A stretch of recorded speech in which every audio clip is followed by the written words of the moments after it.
Piece है। हाँ करो। क्या है पीस? हाँ ग्लास के अंदर से दिखाई नहीं दे रहा क्लियर। ये तितली।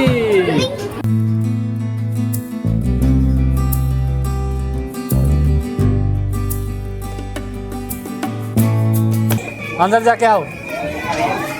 कुछ तो गई यार।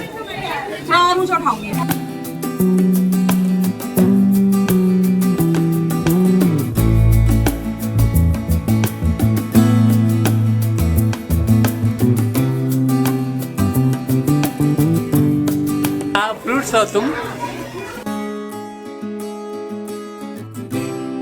यहाँ पर क्या दिख रहे हो? उल्टा उल्टा दिख रहे हो। इतना पास से नहीं आएगा, दूर रहो ना डिस्टेंस। हाँ देखो छोटा हो गया यहाँ पर। यहाँ पर क्या होंगे? स्ट्रेच हो गया, आगे जाओ। हाँ इधर देखो छोटा हो गया।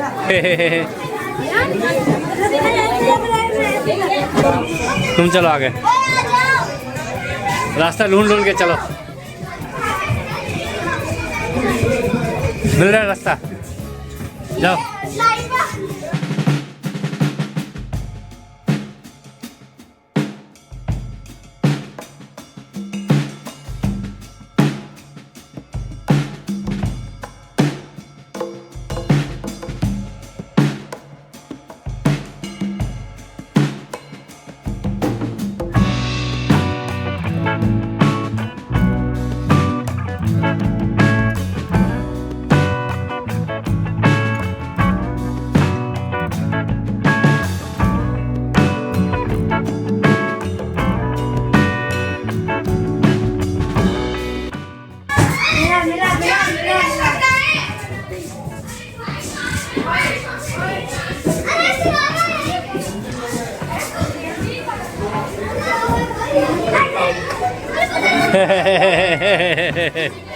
मिल गया।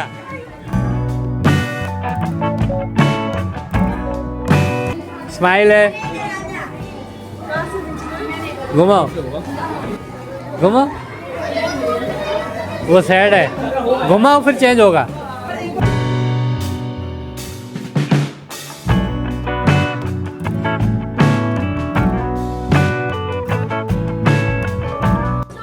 हाँ देखो वो मूव नहीं कर रहा है, लेकिन तुम्हें लग रहा है कि वो मूव कर रहा है।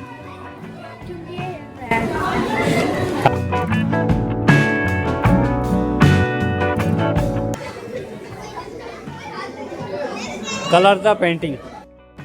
ये है मिनी प्लानिटोरियम। मिनी प्लानिटोरियम है, एक बड़ा वाला प्लानिटोरियम। हाँ वो दूसरा है, वो बड़ा वाला है। अच्छा वॉइस हमारा वॉइस ही आ रहा है, देखो वापस। हाँ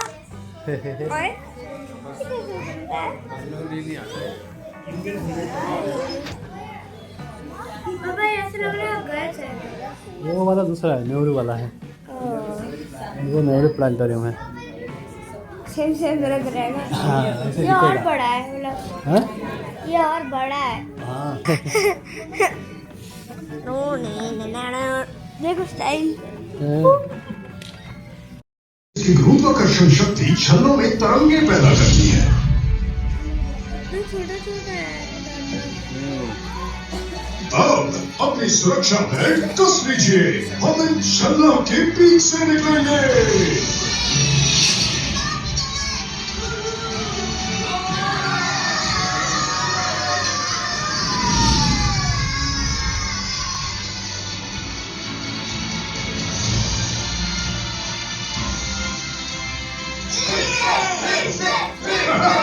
सब सही सलामत है, बढ़िया।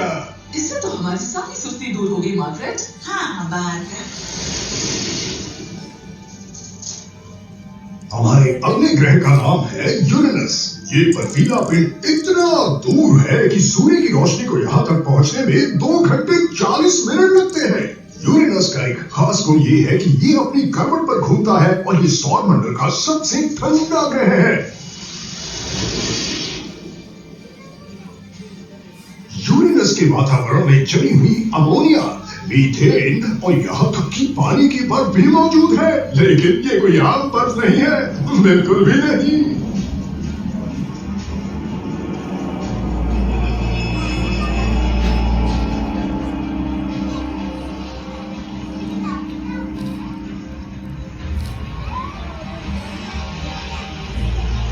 कोर के करीब जबरदस्त दबाव की वजह से यहाँ पानी भाप जैसा बर्ताव करता है।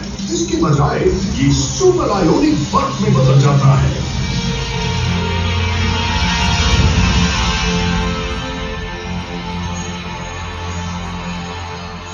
ये बर्फ काली है, बिजली को प्रभावित कर सकती है। अब चलिए अगले ग्रह पर चलते हैं हम सब। और यूरेनस के बाद है नेपच्यून।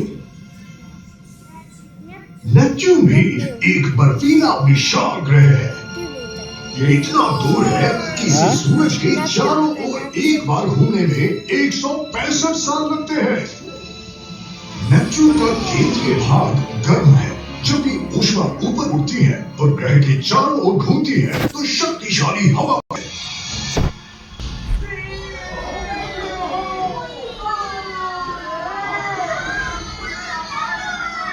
ये बादल पृथ्वी के बादलों से भी तेज है। नेपच्यून की हवाएं 2000 किलोमीटर प्रति घंटे की स्पीड से चल सकती है।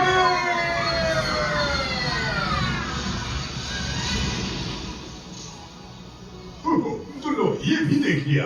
ये था हमारे सौर मंडल का आखिरी ग्रह। अब मेरे साहसी दोस्तों, मुझे यकीन है कि आपने इस एडवेंचर और उतार चढ़ाव का खूब मजा लिया होगा और अब हमारी ग्रह पृथ्वी पर लौटने के लिए तैयार है। सर मैंने सुना है कि एक और है जिसका नाम प्लूटो है। प्लूटो की बात कर रहे हो? प्लूटो असल में ग्रह नहीं है और बाकी ग्रहों से बहुत अलग है क्योंकि इसकी सूर्य से दूरी बदलती रहती है। इसकी कक्षा इसे नेपच्यून से भी ज्यादा सूरज के पास ले आती है। और हाँ, अब प्लूटो को एक बौना ग्रह माना जाता है। प्लूटो का आकार हमारे चांद से छोटा है, लेकिन फिर भी इसका वायुमंडल है। ये पहाड़ चट्टानों से नहीं बल्कि पानी की बर्फ से बने हैं और ये ग्रेनाइट की तरह सख्त है। मुझे सबसे दिलचस्प बात ये लगती है कि इस बर्फ का रंग लाल है। सर ये लाल क्यों है? ये एक रहस्य है। प्लूटो के बारे में अभी भी बहुत कुछ जानना बाकी है। सर क्या ये सौरमंडल का अंत है? ये यही खत्म नहीं होता। प्लूटो ऐसे पिंडों से बने घेरे का हिस्सा है जिसमें बर्फ, चट्टाने, धूमकेतु और दूसरे बौने ग्रह हैं और इसे हम कुइपर बेल्ट कहते हैं। इसके बाद एक परत है जो पूरे सौर मंडल को घेरे रखती है जिसे हम ओर्ट क्लाउड कहते हैं। और उसके बाद चलो देख लेते हैं।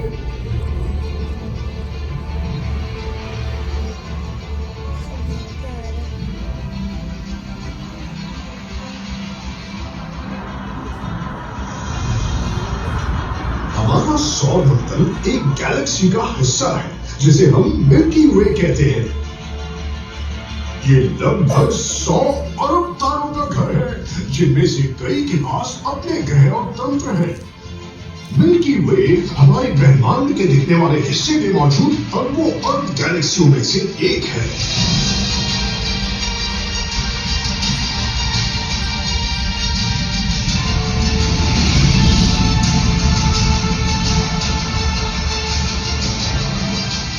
तो अब हम हमारी साहसिक यात्रा के आखिरी गंतव्य की ओर जा रहे हैं और ये हमारे सौर मंडल के केंद्र में स्थित है।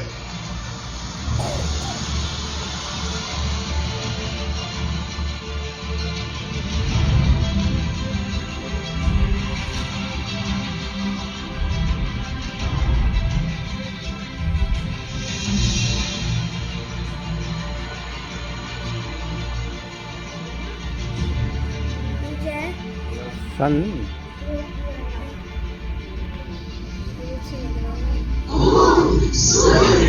सूर्य हाइड्रोजन गैस का एक बहुत पुराना बड़ा गोला है। सूरज आग से नहीं घिरा हुआ और न ही ये जल रहा है। इसकी ये गर्मी इसके कोर में होने वाली परमाणु प्रतिक्रियाओं के कारण है। हालांकि इन बर्तनों विस्फोटों से ये टुकड़ों में बिखर जाना चाहिए था, लेकिन ऐसा नहीं होता क्योंकि इसका अपना गुरुत्वाकर्षण इसे जोड़े रखता है।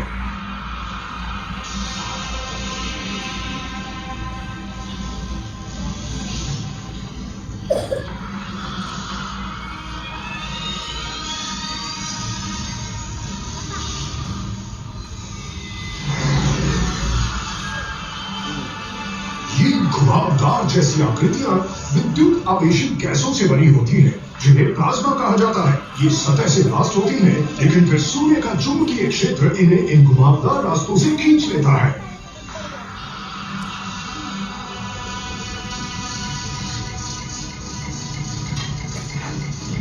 अरे बाप रे! मुझे माफ करना सब लोग, लेकिन कागज की तरह हम सूर्य के बहुत करीब आ गए हैं और अब इसके गुरुत्वाकर्षण में फंस गए हैं। हमारे तो क्रिस्पी चिप्स बन जाएंगे। लेकिन एक शानदार एडवेंचर रहा। बुध ग्रह ने तो आश्चर्य में डाल दिया, फिर शुक्र पर कदम रखा, मंगल ने हैरान किया, बृहस्पति पर क्या देखा, शनि का चक्कर लगाया, यूरेनस का सर्वे किया, नेपच्यून को पार किया, अपने प्लूटो को देखा और सूरज के सामने समर्पण किया। आखिरकार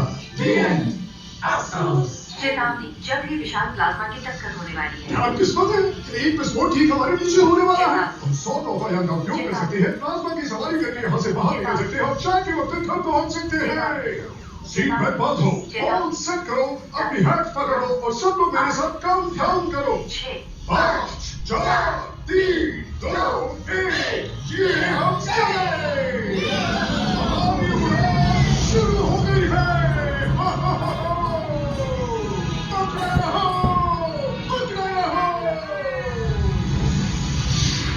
इन विस्फोटों को कोरोनल मास इजेक्शंस कहा जाता है, जो अरबों टन आवेशित पदार्थ को सौर मंडल की ओर फेंक देते हैं। इनके रास्ते में फंसना खतरनाक होता है, लेकिन खुशकिस्मती से हमारे एक ग्रह के पास इससे बचने के लिए एक मजबूत शील्ड है। इस ग्रह का जो चुंबकीय क्षेत्र है, ये अधिकांश खतरे को मोड़ देता है। इसकी याद दिलाने वाली इकलौती चीज है ध्रुवों पर बनने वाला शानदार ऑरोरा का दृश्य।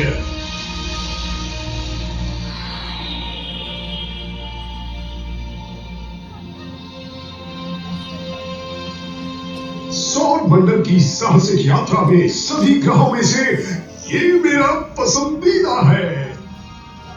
हमने कई अलग अलग और रोमांचक जगहों को देखा, लेकिन ये अजीब नीला ग्रह बिल्कुल सही आकार का है, सूरज से बिल्कुल सही दूरी पर है और जीवन के विकास के लिए यहाँ बिल्कुल सही परिस्थितियां हैं। हमारी अब तक की जानकारी में केवल यहीं पर जीवन है, जहाँ हम बाकी जीवों के साथ रहते हैं। नासो ओएसएस घर, पृथ्वी ग्रह।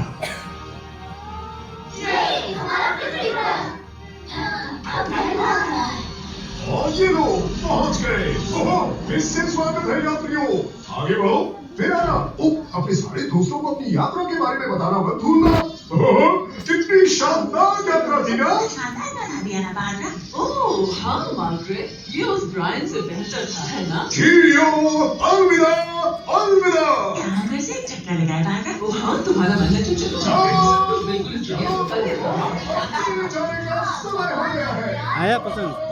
हाँ? धन्यवाद सर, बहुत अच्छा समय बीता। मुझे तो आपका क्लास वाला ब्लॉग बहुत अच्छा लगा।